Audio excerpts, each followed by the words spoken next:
all full of authentic points of view.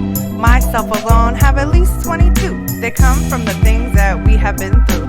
Those things can either make or break you. Life is full of ups and downs. It's our choice to either smile or frown. Please choose to smile today, because it's one thing that's free to give away. People say that life isn't hard, it's what you make of it. But what if only struggle surrounds you? What can you take from it? Life can be hard and some things aren't fair. Please listen to others just to be aware.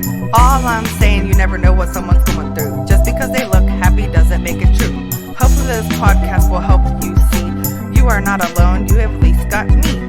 We are more alike than you may know, but if we stay quiet, we will never grow. Don't ever give up, because you got this. If you quit, think of all the opportunities that you could miss.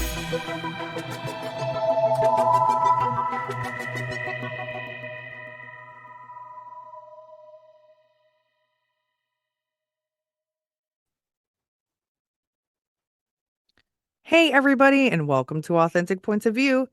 I am Danielle Boer, your host, as always. Thank you for joining. Woo, I'm excited. So, I'm excited about today's guest. He is awesome. And we may have something in common, which, I like talking about what I have in common with people. I'm going to try not to mess up his name. Are we ready? Michael Landau. Close, I think. Thank you. Was a professional pianist and university professor for over 30 years. During the pandemic, Michael designed an online course of short daily mindful movement practices. So awesome. Welcome, Michael, to the show. You can call me Michael. It's okay. I've been teaching in English in the last few years, and everybody calls me Michael, so... But your version is so much prettier. It's so pretty. Michael, the Hebrew version. The Hebrew version sounds beautiful. So, speaking of Hebrew versions, so how was your life growing up in Tel Aviv when you were little? Yeah, I grew up in Tel Aviv. I lived in Israel until I was 28, so all of my childhood, youth, some university studies. Interesting. What can I tell you? There's a lot I could say about it, but I love Tel Aviv. Tel Aviv is like a world in itself. And it's lovely. It's at the Mediterranean. It's warm. It's kind of international and very... When I grew up in the 70s, in my youth, 80s, it was kind of an amalgam of people from all over the world. All of my parents' generation were immigrants who came from Europe, from Asia, from Africa, from everywhere, basically.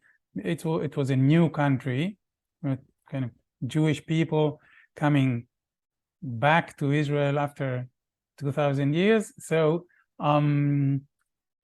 it was really interesting, lovely, lively, and intense. Israel has been intense. It is even more intense now. So I actually wanted to leave. When I grew up, and I was thinking of, studying, what do I want to do with my life, where do I want to live, I actually wanted to be somewhere else, kind of be able to do my life without so much invasion of everything around. And yeah, Israel is intense. Politics, war, conflict of all kinds. So at least my personal choice, and it stayed like that, is to stay away and go to visit. But I had a pretty happy childhood. It was a good place to grow up in.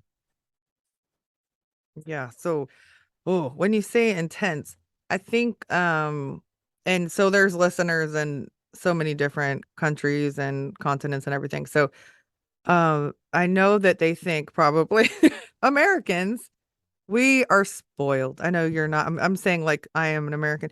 So we don't, sometimes we have like a fixed mindset, which is something that I'm, working on with doing a growth mindset and all these things that I'm working on. I'm becoming a life coach and all this stuff. So people sometimes become a product of their environment and they don't realize, and I have been guilty of it, that there's so many different countries and around the world that they don't have it like us. They're not like, they don't have the luxuries that we don't even find to be luxuries. They don't have sometimes water or, electricity or something. I'm not saying that's the same thing with yours, but I'm saying like we don't understand sometimes. We like, not that we don't care. I don't want to say, because I definitely do care, but I was like kind of oblivious of stuff. And I'm just gonna say really quick. So I talked about it once. I have a doctor I work with. I'm a nurse, and she's from Ukraine. And I'm trying not to cry. So I saw her the other day in the hallway. It was just her and I in the hallway. And I said, "How's your family?" And she starts crying and breaking down because of how difficult it is for them to live. And she said they have no water, no electricity, and her mother is sick. They have no, like, daylight is till 5:30, and then they're just stuck inside. It's being controlled right now, and I'm not going to get into that. And just, it's so sad. And she has no control. She tries to send them money and do things, but she can't go there. They can't come here. And it's heartbreaking. And she is such a kind person. She works and she smiles and she takes care of the patients, and you don't even know that she's really going through all this. And it kind of, like listening to her, I'm like, "Oh my gosh, like I wish I could do more," like, and she wishes she could do more. I mean, what can she do?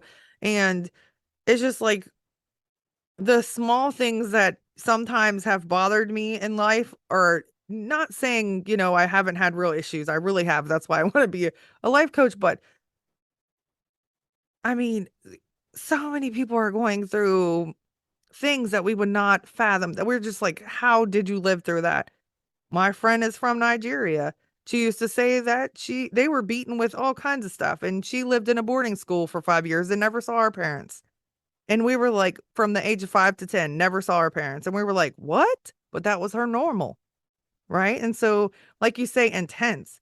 So something intense for you might be like, we just couldn't handle it. Or something like intense for us could be, for you would be like, that's nothing. Right. Because you've been through a lot more. So thank you for sharing that, because, and I'm sorry I'm crying. I'm such a wimp, but it's just, we have to think about more than just what we're going through in our little bubbles. We have to really be kind and just know that life is just not simple for everybody. It's not simple for anybody really, but it could be a lot harder. So anyway, sorry I went off on a tangent, but whew, but yeah, when you said intense, I'm thinking about what she told me. I'm just like, that's extremely intense. Yeah, there are levels and levels of Yeah, intensity. right. I grew up I don't have that kind of intense. No, but it's I grew up still, yeah. in a protected environment, protected family, nice school, kind of a regular life. We never had any kind of scarcity. The intensity for me at least was in the broader environment, Of course, yeah. the political atmosphere. So I was never in a war zone. I never took part in a battle. So there are grades. It can get a lot intenser. I know that. Yeah, I'm but that pretty doesn't take grateful away. for Yes. my personal fate. Yes. But yeah, so no, I wasn't diminishing like your, yeah, or saying that yours is bad, but it's just the point of just being like open-minded and knowing that, people have lived through things that are not the same, or people in the inner cities here. It's rough. It's like there too. So, um, okay. Now, it's really exciting because I love musical instruments. So, what age did you start learning how to play the piano? I started taking classes at 7. Hmm. I was 7. I took classes until I was 17. So during all my childhood, I was pretty lazy at the piano. I didn't like practicing. I was a fast reader, Hmm. so I had the gift of being able to read pretty quickly, read sheet music. So I could kind of do the thing and advance and play more complex things. But I was, as a child, I wasn't passionate about the piano like some kids. I mean, I've had some colleagues who spent their childhood with their instrument because this is what they wanted to do with their lives.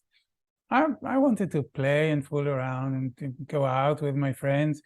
And when my parents told me I should practice, I practiced for a few minutes and that was about it. So my passion or my decision to make it into a profession came pretty much later, really. Okay, so how much, so, until you were 17, and then how much later did you go and study it in Vienna, right? Is that where you studied? So how many years was that gap? So pretty much later. I lived in Tel Aviv during my 20s. I went to the university and did something like a college. This was a general humanities and English literature. I didn't know what I wanted to do with my life, so I just went to the university to see what's up. And I've been playing the piano in my free time. I always had a piano and I always played it for fun. And at some point, I had friends who, a singer who lived just in front of my house, a cellist friend who was playing the cello, and I started playing with them. Oh. Because they asked me, accompany in these songs, let's play something together. And this is when something lit up in my mind, because I never wanted to be a concert pianist. Like sit at home for 8 hours a day to practice my stuff, then go on stage and play solo repertoire for the piano that is extremely difficult and complex. This is not the kind of work that I wanted to do. I didn't have that inclination at all. But playing with other things, doing this whole thing of chamber music, the cooperation with people, the interaction, the accompanying is a very special thing. Some excellent pianists don't really accompany well, and the other way around. It's a different mindset, and it has to do with working with people. And I thought, okay, this may be it. I really loved doing it. I loved playing with friends and colleagues. Oh. So, and in at least in Israel and in many places, you have to go and study the piano, have a degree in piano, and then kind of for a master's degree, you can specialize on accompaniment. I didn't want to go through that, like 4 years of really, as I said, sitting at the piano for many hours a day and studying solo repertoire. I wasn't going to do that. So, and I found out that in some places, in Vienna, in Germany, there were a couple of places where they had this specialization for pianists in accompaniment, and especially with singers, which is what I really wanted to do. So kind of learn to be an accompanist for vocal music. very, very precise, but it's different. You have to, on top of being able to play the piano and work with other people, you need to know the repertoire, you need to understand the language, opera, Italian, German, lots of other stuff except for playing the piano. So so I was 28 when I went to Vienna, to the Vienna Conservatory to study this. I found a teacher who was a great accompanist, worked with very good singers. I actually packed a big suitcase and went to give auditions in a couple of schools in Germany and in Vienna. Oh. And I ended up at the Vienna Conservatory. Oh, wow. Yeah, so that was Oh, a so change. Germany, hands down. So I was born in Hawaii, but I don't remember it, so I can't count it. But Germany was my favorite place to live. And the first time I lived there, I was really little, so I don't really remember much. I know we had like a pet rabbit in my classroom. That's all I know. I was 4, 5, and 6. And then the second time I was 10, 11, and 12. And I really had the most amazing time being there. We even lived with a German family at one point when we weren't living on base. And it was one of the best experiences. We used to go to different countries, like on the weekend, like you would go to a different state, and I don't even do that. And I'm in the United States, so it's not like, but we did. We would go to so many different countries and been to Austria, so beautiful, different places. Like, and so, um, it was the castles and the culture and the food and the everything. Ay, so that's so awesome. Where Uh, did you live in Germany? so I lived in Stuttgart the first time and then Heidelberg the second time. Oh, Heidelberg is beautiful. Oh, it's so pretty. I miss it so It's much. beautiful. This Oh, old university at the top of the hill. yes, Mm, gorgeous. I have not yeah. been back. One day I will go, but I have not been back yet. So, and that's when I left when I was 12 and I'm 40. So it's been a while, but I need to go. So, speaking of universities, where were you a professor at? Like, which university? Was it in So, Vienna or so was it? I did those studies at the Vienna Conservatory, Okay. and then they offered me a job there to be Wow. an accompanist. So this is a regular teacher's Oh, job that is accompanying singers. wow. Each singing student in all of the areas. The classical singing, Okay. um, opera, musical theater, and theater acting. All of these people have singing classes of Okay. different types, and they need a pianist to work on their literature and their interpretations. So they all have a, a weekly hour with a pianist. That was my Wow. job. So working Cool. with singers um, on their music, on their interpretation. I Wow. wasn't teaching voice. I was the accompanist. I was working on the repertoire, Mhm. and I also worked in the musical department, musical theater.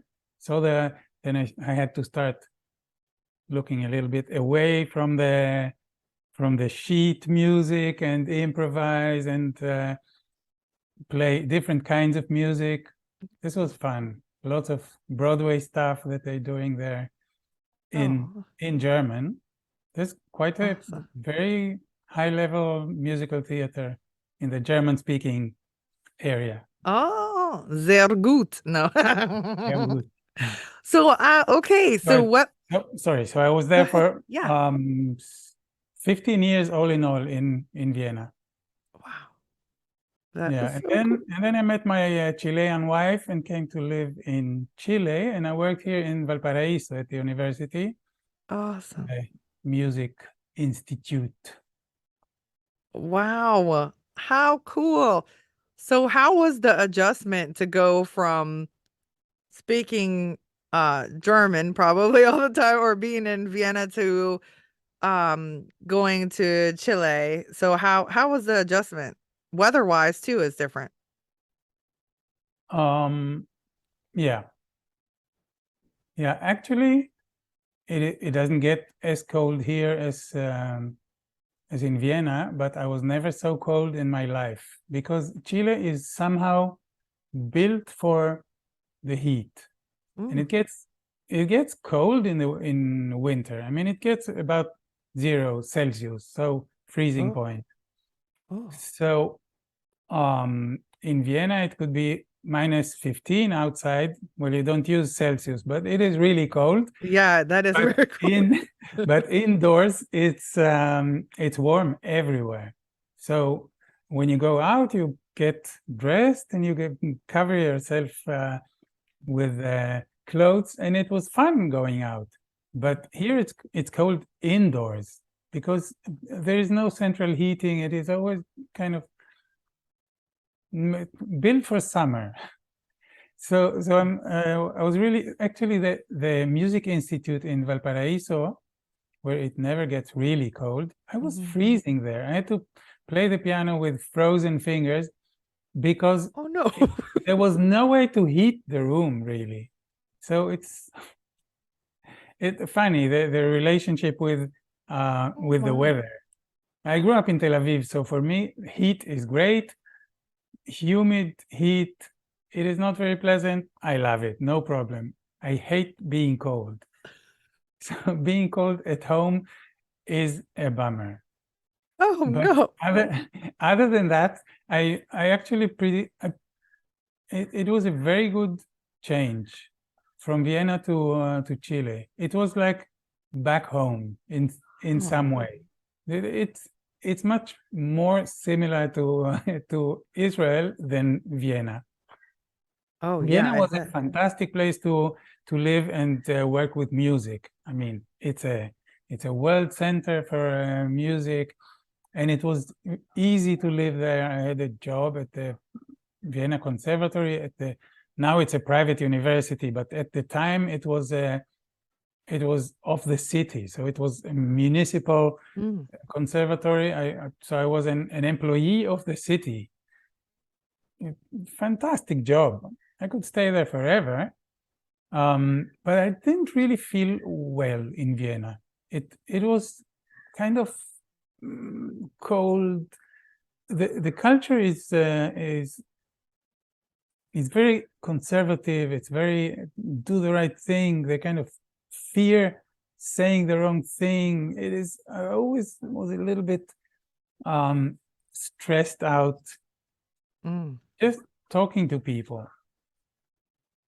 Mm. So it was somehow relieving to come to Chile. It's more messy. It's more Latin, you know. it, you can do your life, and it's somehow easier for me at least. Wow, that's so interesting. So, did you know Spanish before? Did you have you had learned Spanish before you met your wife? No, Wow. no. It took me quite a while to learn German when I went to Vienna because Viennese people speak difficult German. Ooh. So it took me some years to understand them. But well, I studied in German, then I taught in German, I lived there, so it became pretty fluent. And then, well, having Hebrew, English, and German, I found Spanish quite easy, really. And my wife speaks English, so we started our relationship Wonderful. in English. And being here, and she had a small daughter, a 3-year-old daughter when I came Oh. here, so I had to communicate, and she was speaking like a parrot constantly in Spanish. I had to learn it. So Oh. lots of practice, and it wasn't as difficult. Wow. So yeah, so German is a very hard language to learn. So is Mandarin, Japanese, those, and English, one of the hardest. And my daughter, for some odd reason, is learning Russian and she's 9. She chose Russian. I don't know why. I'm like, what about German? And she's like, no, Russian. What about Spanish? Lots of people speak Spanish here, and nope, Russian. I'm like, okay. My grandmother was French Canadian and spoke French. How about French? No. I'm like, okay, whatever. So I don't know Russian. how. All I knew is that she was pronouncing the word no wrong in Russian. And that's the only thing I know. And she kept saying it like, I guess it's spelled H-E-T, but they say it like yet. I don't know how to say it, but it's something like that. But Yes. yeah, but she was saying it like, I don't know what she was saying. And I was like, that's wrong, girl. And she's like, no, because she's been to level whatever. I'm like, I don't care. I know one thing, and that is it. And that is not right. So, oh my gosh. Okay. So you've learned a lot of really amazing things and like just the holistic person, like you're just awesome. And so can you explain what uh Feldenkrais method is and what all did the training entail? Like how long was your training to learn it? So the Feldenkrais method was invented, developed by a scientist and judo master from the Ukraine, actually, who went to Israel when he was 14. So he was basically an Israeli. And it works with movement, conscious movement. It develops explorations of movement in order to learn. It's kind of a learning process in which you learn how to learn. So the best way to describe it is that it somehow imitates in an adult way the way small children learn, very holistically, very through the body, through the self-perception and through movement, in movement. You look at babies, how they start developing the ability to move around, to have agency, to have voluntary movement. I mean, we're born without any voluntary movement. We cannot do anything. Just a few survival instincts. So the learning process is very holistic. I mean, you can see how the nervous system develops, but you can follow the steps of learning through movement. And this is what we do in Feldenkrais. It is difficult to talk about it kind of out of the blue because it is so many things. So what it looks like, this would be the easiest description. Okay. There are two modalities. The group modality that looks like a movement class. So the teacher gives instructions and you mostly lie on the floor, sometimes sit, sometimes in standing, but it is very often on the floor with very little effort. So you really lower the muscle tone, which means that you are much more sensitive to detail. When there's more effort, I mean, when you're lifting a piano, you don't sense small details. When you lie on the floor and you don't have to deal with gravity, you can really do small things, become very subtle, and perceive small differences. And we use that because this is the material for learning. And then we explore movement in everything that you can imagine and many things that you cannot imagine. I mean, the material for exploration is infinite because we can do so much. And so this is the group class. It is kind of an exploration that has some steps, some variations, builds up to something that makes sense.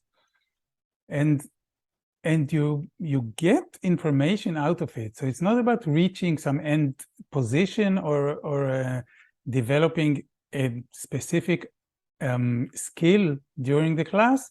It's more about enriching your nervous system. And it goes into very basic things, like how you turn, how you hold yourself up, how you deal with gravity, balance, eye movement, neck movement, breathing. So the thing that we can call foundational movements that are in everything we do. So when you improve those things, you improve everything, anything you do. And it was very revolutionary for my piano playing, for example. Although when I was taking the training, I had already finished my studies in Vienna. I wasn't taking any piano lessons, and during the training, my piano playing changed radically. So it is really a very fundamental learning process. And then there's the individual modality that does the same hands-on. So you work individually with a person with your hands, kind of connecting and communicating with their nervous system. It is very precise, it is very subtle, and it's very beautiful. And the applications of the method can be therapeutic and can be for top performance, can make you more flexible and just feel better in whatever it is that you are doing, and it can really help you do better pretty much anything. So Wow. that's the method. And I took the training right after finishing my my training in Vienna. So I've been a Feldenkrais practitioner for 27 years, something like that, long time, and it's always been there, accompanying me. As I was working as a professional musician, it was kind of in second plane. It allowed me to survive and thrive as a pianist, because many hours at the piano, many people damage themselves and just get hurt by this kind of work. So I survived it pretty well. And then about 3 years ago, I decided to quit the university. I've had enough. It was just before the pandemic, so right on time, because classes stopped. I couldn't have done my work if I was there. So it was a good timing, and I decided to dedicate myself to Feldenkrais, and that's what I've been doing in the last years. Awesome. Yeah, I wanted to ask, like, how did the pandemic affect your life? But you just answered that. So, yeah, because that's got to be hard. It's hard. It affected us nurses too, of course. But I mean, so now you've been doing that method. So you teach the group classes, like physical classes with everyone at is it like a big, huge studio, or where do you guys usually study this or practice it, I should say? So it looks like, visually, it looks like a yoga class. Okay. Each person has a mat on the floor with some distance from the other so they can move around, and this is what the teacher is there. The group classes are, I'm not showing anything. It is just verbal. So part of what you have to do as a student is translate the verbal instructions into some intention. So that's the first part of learning. You have to do something with the information and kind of transfer it to a different plane, in the intention to move.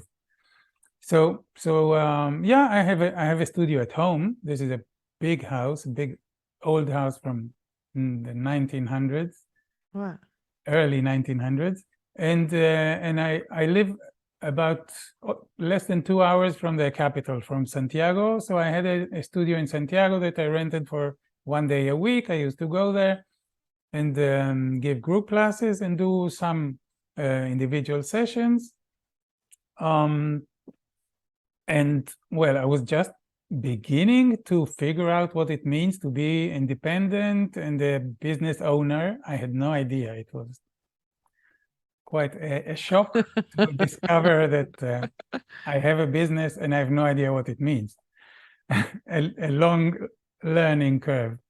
And yeah, with the pandemic, it all stopped. Students stopped coming.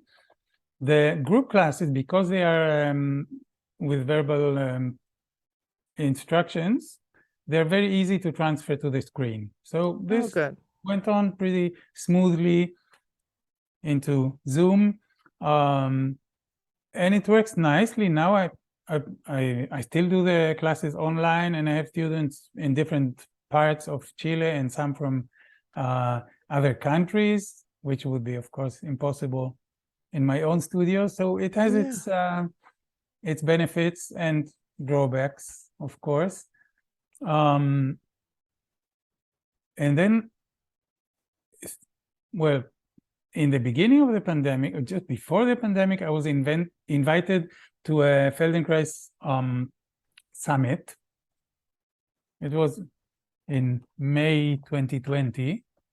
I was invited to participate in a conversation. So it was a summit. There were many things happening. I was in one of them as a Feldenkrais practitioner, kind of a round table. And this was in English. So all of a sudden, people got interested, and I had a mailing list of 700 people who were interested in me, like from one day to the other.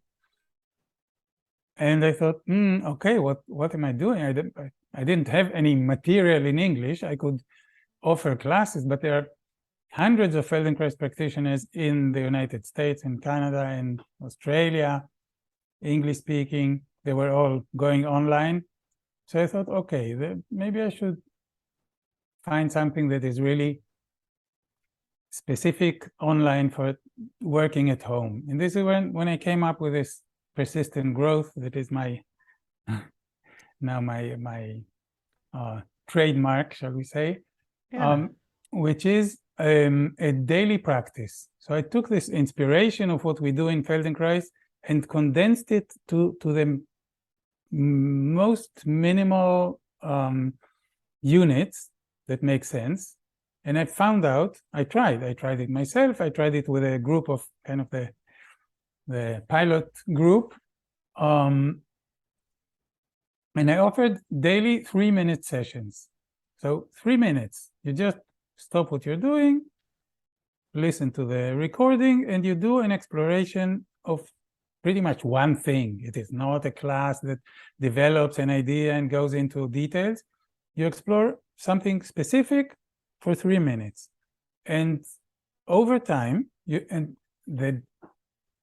the whole idea is to make it into a daily practice, a habit.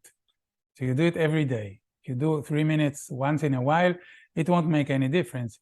But when you convert this practice into something daily, it really worked. And it was a surprise for me because I just tried it. I had no idea what was going to happen. And people were really happy. And things were changing. The fact that you stop every day just for a moment and take a look at yourself, you kind of focus. It is a mindful practice because it has any sense if you pay attention. It's not mechanical. You work with your nervous system, with your brain, and things really change over time. So I did like 6 months. I had this first group going with me for quite a while. I kept creating sessions, and I have each day is a different exploration. So it just changes from day to day. It's not the same. It's not mechanical in any way. It's a new exploration each day.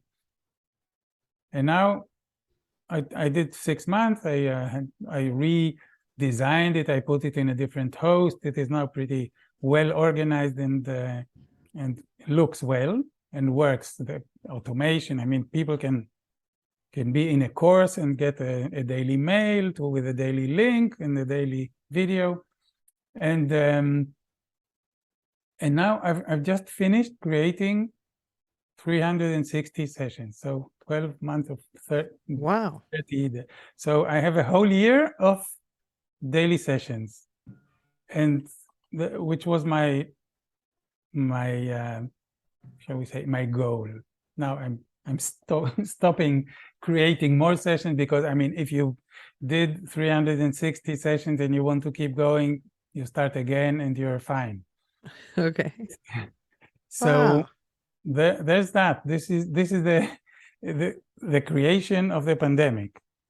Wow. So is it, and don't get offended if it's not, is it like meditation? But no, not really. Well, I guess in meditation, you're like calming and focusing.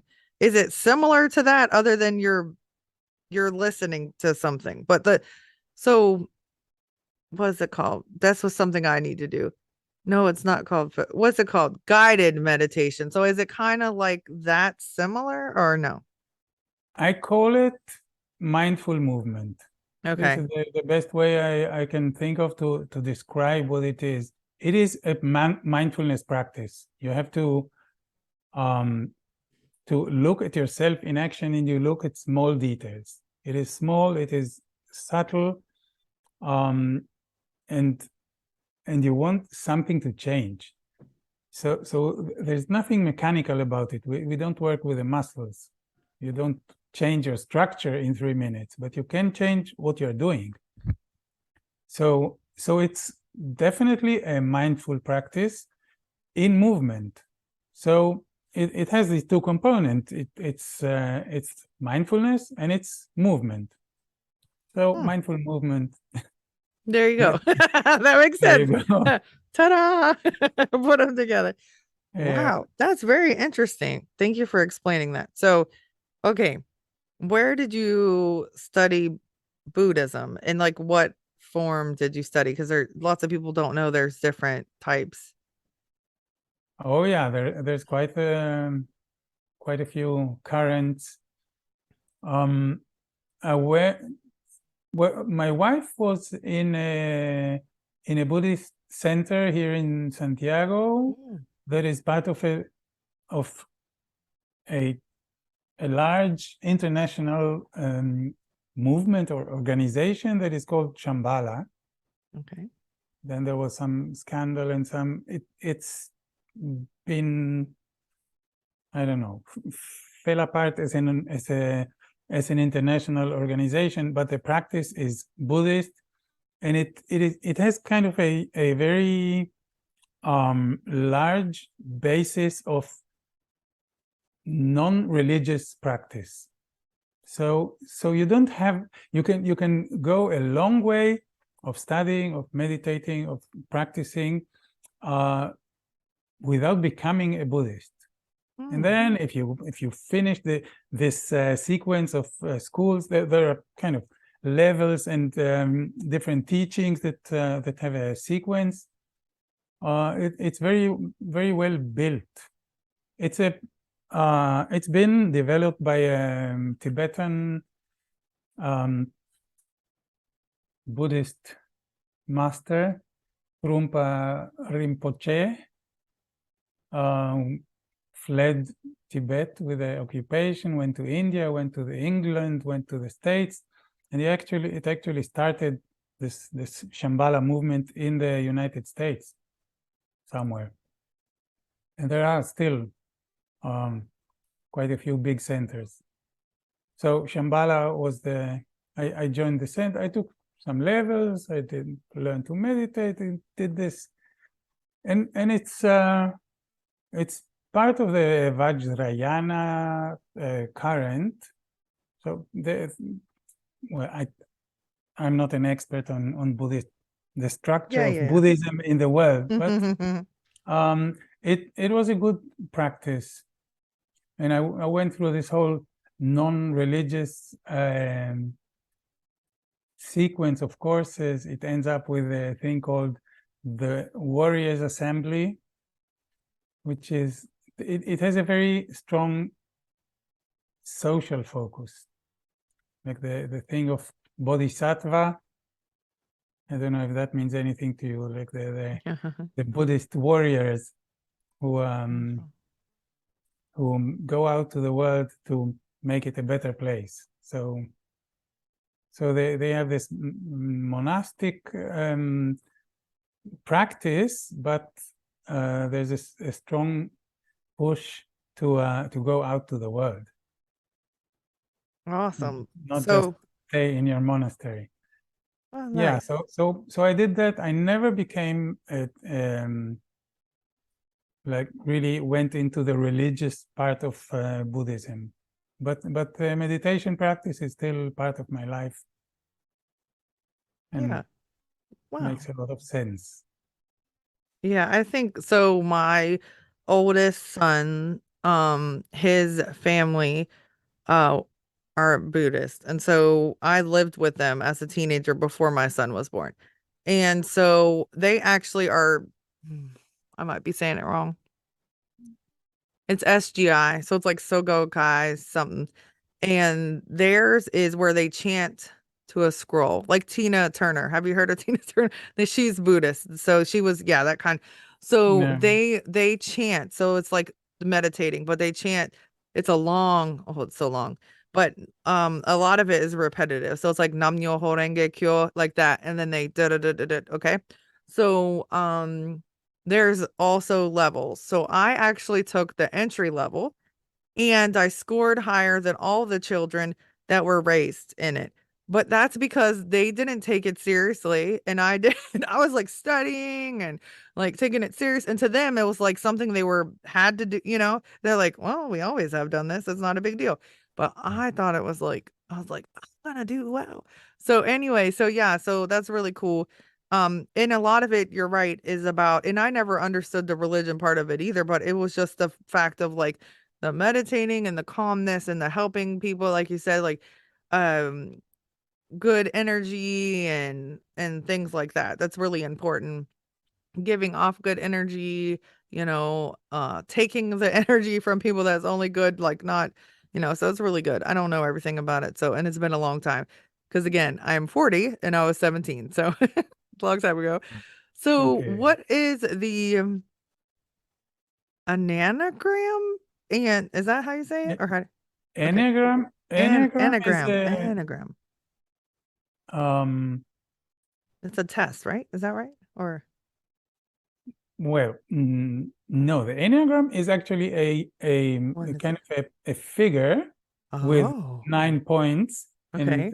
they're connected with strange lines. And it Oh, comes from very ancient traditions, kind of as a secret teaching, spiritual things that I don't know anything about. And it was brought to the West by Gurdjieff, who was this the spiritual teacher from the southern part of the ex-Soviet Union. oh, I don't know. Gurdjieff was this big spiritual teacher.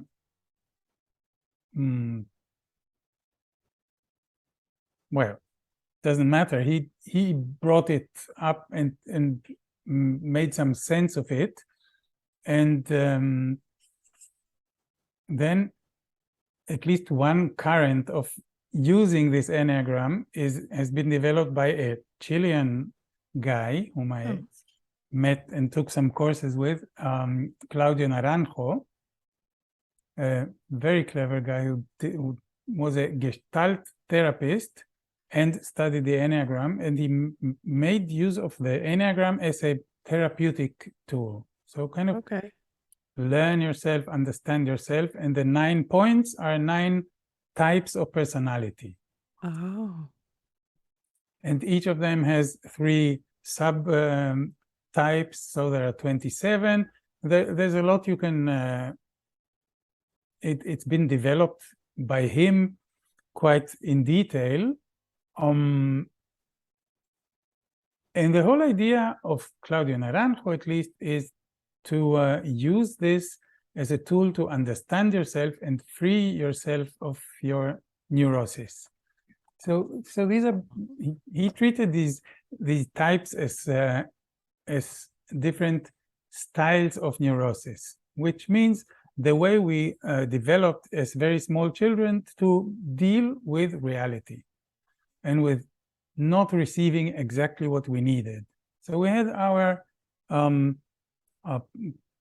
individual ways of dealing with scarcity, with our ways to receive the love that we wanted.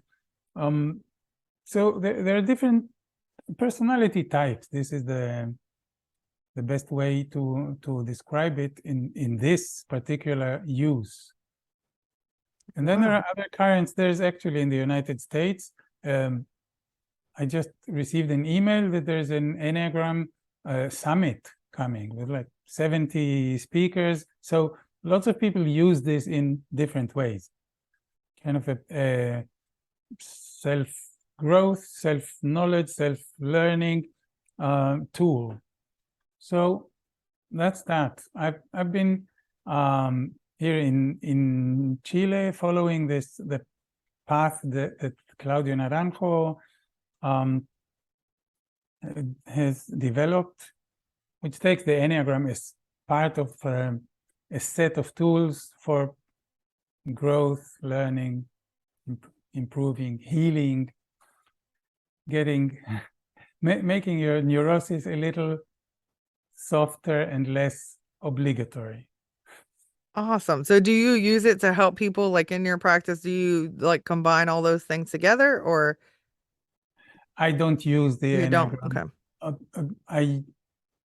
I used it in those workshops of Claudio Naranjo that are called SAT, S-A-T, Seekers After Truth, he called it. So I've been studying it mainly for myself, and it made a lot of sense. It's this kind of, sometimes you read about your type in any kind of approach, and you feel like, why do these people know me so well? They're not supposed to know me. Like, I mean, because he made these connections of motivations of where it's coming from, of my history with the way I deal with the world, and it allowed me to see things that were invisible before. So made a lot of sense. It was quite important in my path of becoming a healthier person, hopefully. Awesome. Well, you sound pretty healthy to me, but who am I? No, I need to work on being healthy. You sound awesome. Yeah, you know a lot. You're very better smart. than before. Yeah, and that's all we can do though, right? Is like we have to get a little bit better and a little bit better. We're not gonna, go from 0 to 100 and something like the Autobahn. But yeah, so it takes small steps, and we learn things, and we change and grow, and and I think that's wonderful. So, what advice do you have for someone that wants to do the same thing? They want to like change their mindset, or they just want to be different. What advice do you have for them? Maybe like a first step to doing that. So the tool that I really use daily for myself and in my work is attention to movement. It's really funny because people, I mean, there's a lot of talk about health. What can you do and it's very clear that we need exercise. We're a sedentary society. We sit a lot. We need to move more. So there's this whole area of exercise, and then there's the mind healing and calming your mind and meditation, and that kind of a totally separate world. What we've been talking about before, mindful movement, take these two sets of ideas that are usually totally, they're done by different people. They're offered as kind of something else. They're totally apart from each other. Combine the two, and you are in a global, holistic path of improvement. So pay attention to movement. Now, this is not a very clear and practical advice, but it's just think of this idea.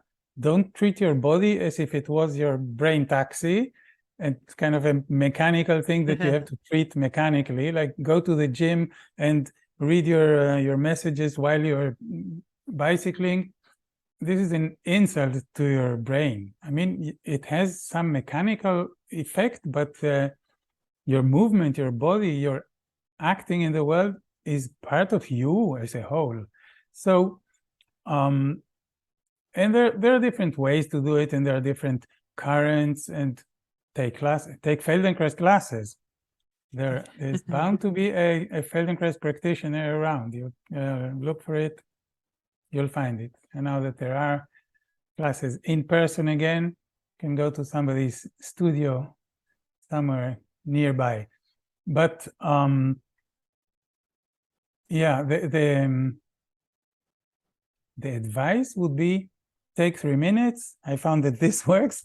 3 minutes. Put your alarm for 3 minutes. Stop what you are doing every day and look at yourself. And you can start with breathing. You don't have to invent anything in particular. Just watch yourself breathing. What moves when you inhale? What moves when you exhale? Stop. Turn off the phone. Don't look at any screen. Look at yourself. So that is a mindful practice, right? It's a practice of mindfulness. Just be with yourself, and your mind will wander, and of course, and you just call it back, just this softly. No, it is not a you don't have to be a tyrant about it. You just have this intention of being with yourself for 3 minutes, and then you can start doing things. So like you're washing the dishes. Nobody washes dishes anymore. I do. We don't have a dishwasher. But okay, this is a good opportunity to be at the sink, doing whatever it is that I'm doing, and I'm just there. I can not go with my mind somewhere else, but stay really with what I'm doing and notice the movement, what I do with my hands, what the water feels like, how I move one hand and then the other, how I'm breathing. Mindfulness of yourself, of your body in movement. That's it's a wonderful practice, and it really makes a difference because you notice things. You notice that you're clenching your teeth. You notice that you're not breathing. You notice that your shoulders are up, and you could decide to relax them if you notice.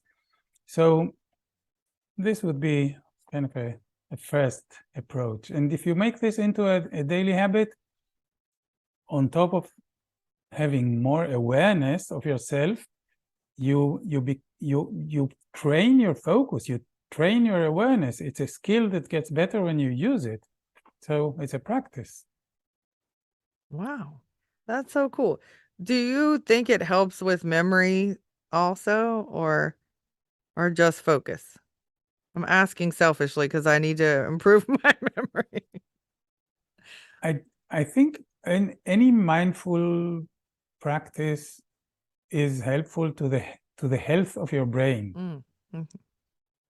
Makes sense. There are studies about it. I mean, I cannot I don't have numbers, I don't have statistics, but from what I hear and understand and read, it makes a difference. You want to use your brain, you want to challenge your brain, and you want to practice focus, and it makes your brain healthier.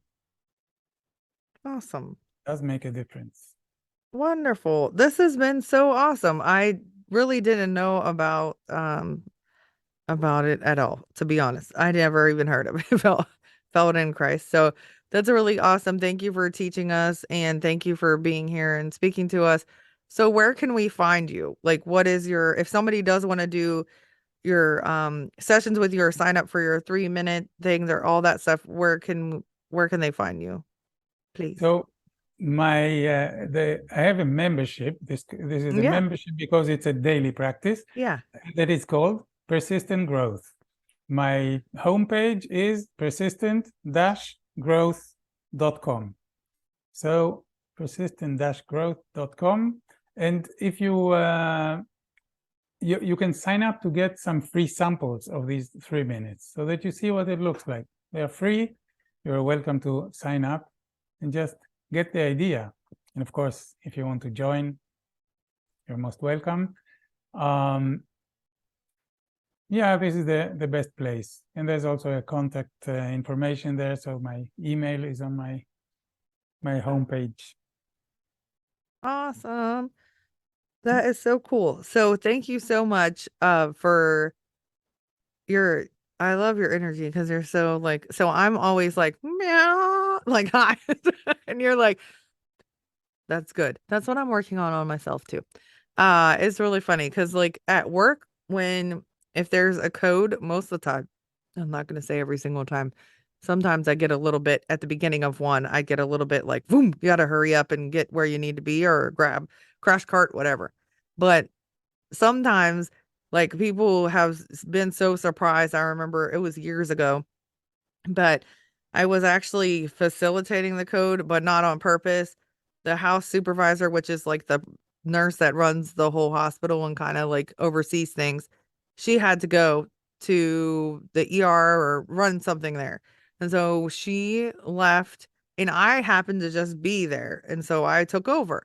And it was just a unconscious, I just did it, right? I just like went into the mode. And so um I was like, "Okay, epi, you have 30 seconds to epi. Da da da da da. This has been going this long. Blah blah blah blah." And I had never done it before in my life. I never ran one before. I was getting bossed around. Usually like, "Okay, Danielle, you're on compressions or you're on this or whatever." And I was comfortable doing that. I'm okay with that. But in this instance, it became I don't know, it was weird, it was just naturally I just did it, and so I was so calm, and so afterwards, you, like, debrief, that's what we're supposed to do, no matter the outcome, if the person lives or the person passes away, you debrief, and so we did, and they were so surprised how calm I was, and I was like, what do you mean? Like, I didn't even realize it was like not that I was an outer body, but just like I was just doing the motions like we wanted to save the person, right? So it wasn't about me, it was about saving the person. So yeah, they were like, "You're so calm." So, I can be calm, but it's good.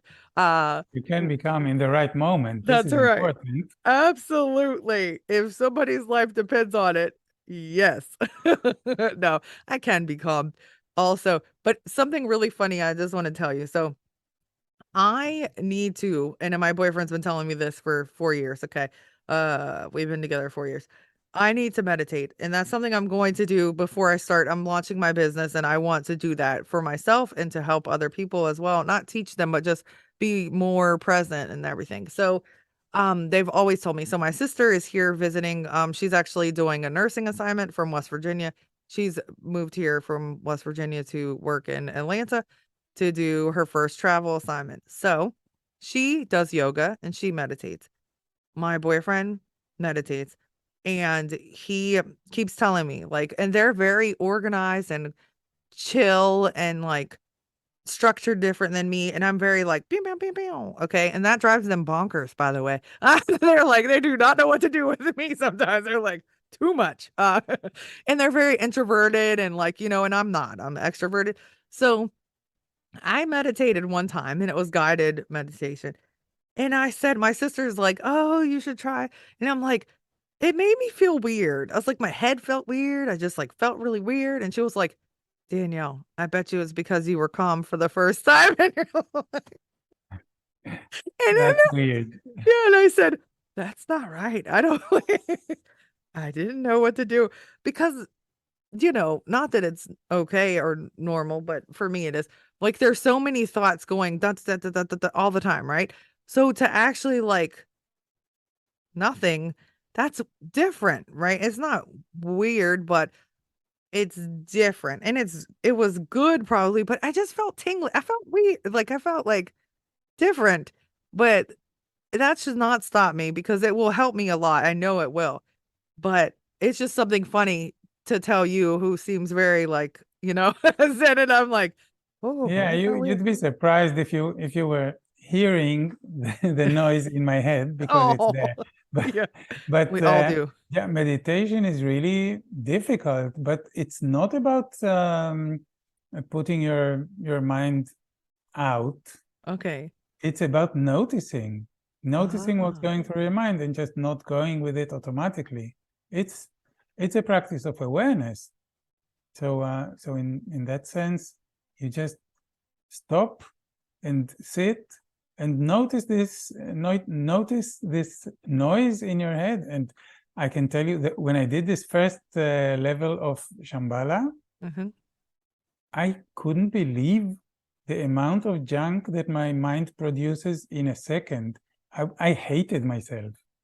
It was Oh, a really strong experience of noticing for the first time the content yeah. of my mind. So that's what it's about. That's what meditation is. Just pay attention and notice. And then you have a choice if you follow a thought or you just let it go and you stay calm for a moment and another thought comes in.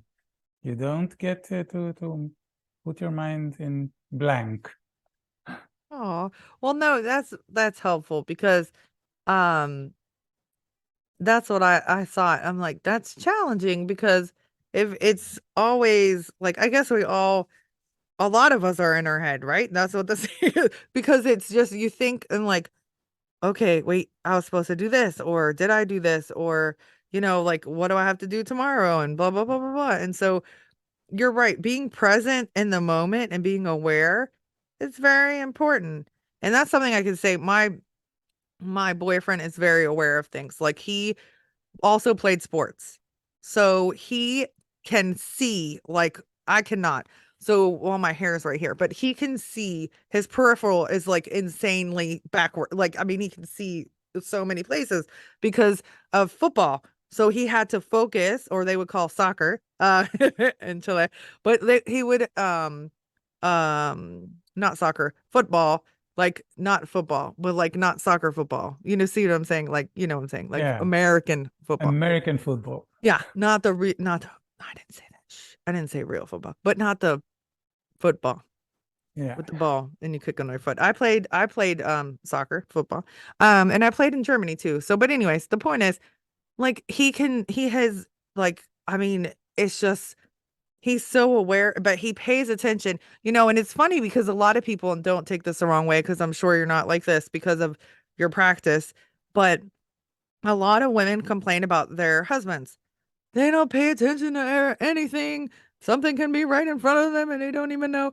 And it's funny because my ex-husband was like that, but my boyfriend now, he's not. He says, I don't pay attention to anything. He pays attention to so many details. Like he'll remember certain things that I've told him or names that I told him from years ago. And I'm like, how would you know that? And it's really amazing. Or like landmarks. Like we can go somewhere once and he'll know how to get back to it. And so that's also the practice, I'm sure, that helps him with meditation as well, which is amazing because why wouldn't you want to be more aware? Like it's just it's so helpful. And it's a beautiful thing to know. And not that you like want to predict the future, but you can maybe prevent an accident if you're aware, stuff like that. Like you can just be you would be able to brake or maybe get out of the way or something like that, to where if we're not paying attention, which I'm also guilty of. In Atlanta, traffic is horrible. I don't know if you've ever heard of that, but I'm telling you right now. Atlanta area in Georgia, traffic really, really horrible. So you have to be mm, aware. Or there was an accident when I was coming home this morning, 3 cars, and there was another accident. I mean, there's so many accidents. Every day I drive to work and back from work, there's accidents. I don't think I've ever had a day where I didn't see an accident, which is sad. wow. And so we have to, like you said, we have to be aware. It could be weather stuff. It could be things in the road. It could be just people not paying attention. And also people stop. Like they'll be going 70, it goes from 70 to nothing. And I almost got in an accident the other day because of that. It's like you don't see their brake lights, and it's like they're going, and then nothing. And it's dangerous. And so, yeah, so being aware can save your life. I mean, honestly, and so your practice is amazing. I thank you for sharing it with us, and I'm going to go on and check it out and see if but maybe I could do the membership, because that would help me, like, to be, like, aware. And then, I'm a nurse, so I help people. And so even though it's mechanical, my back hurts all the time, which is, physical. But if I was aware of certain things before I physically moved and did that, I bet you it would help me a lot. And I wouldn't be in the pain, and I would be careful, and I wouldn't just, my bad knee, sometimes I just turn the wrong way. And I'm like, "Ugh, why did I do that?" But, thinking about it, processing it, and like, okay, that you gotta be careful, like, because whatever with my knee, I've got a sprained ACL and MCL and different things. So literally, it doesn't turn or do the things that it should. Yeah. Yeah, this practice is quite helpful with health issues, with back pains, with bad knees, bad shoulders, bad Oh, neck. It is very useful because you use your awareness to fine-tune your action and your organization of action, like from the basis. So you really change things. You change the way wow. you use yourself to act. That makes sense. That's wonderful. Thank you so So much it's not, again.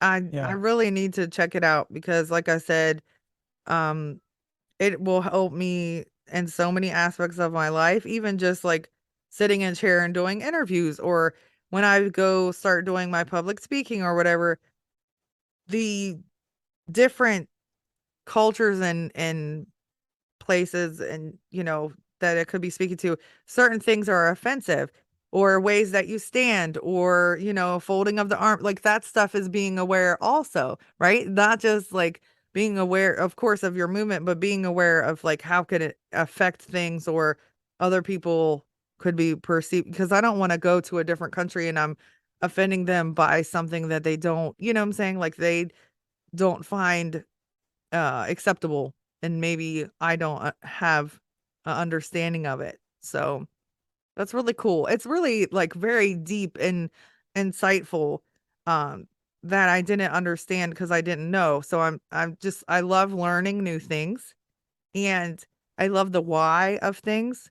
So the way that it can help, like you're saying, like I didn't understand it when you were explaining it, because it's very complex, I believe. Like, when you're saying like you lay down and all this stuff, but how it can help you, then I'm like, "Oh, yeah, now I okay." Because then it makes more sense to me. So that's really cool. You're so interesting. oh, You thank really are. Yeah, you know a lot of stuff. That's so amazing. You're very well-rounded, and, that's awesome. So I'm so glad that you help a lot of people, and you came up with a method of 3 minutes. That's not a long time at all, and it's really amazing. So now I haven't said your name in a long time. Mikael? Is that right? you. Michael, yeah, Mikael. You say it prettier Michael is than I fine. do. Mikael. Okay. So thank you so much again for sharing your practice and your knowledge and everything with us, and just the sense of just be aware. That's so good. Mindful Thank you, movement. Danielle. Thank you. And you have a great day, and I will keep in touch with you. I'm very interested, and I need to do this myself. I'm excited to Right. learn. Thank you. Thanks for coming and talking to us. You've been an awesome guest, and just we've learned so much. So you have a great day, and well, I'll speak to you again. Thank you. You're welcome.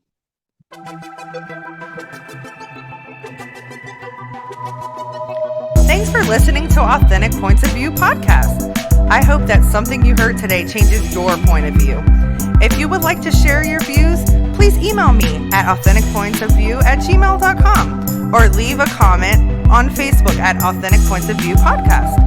Remember, always be mindful of other people's journeys and have open ears and an open heart.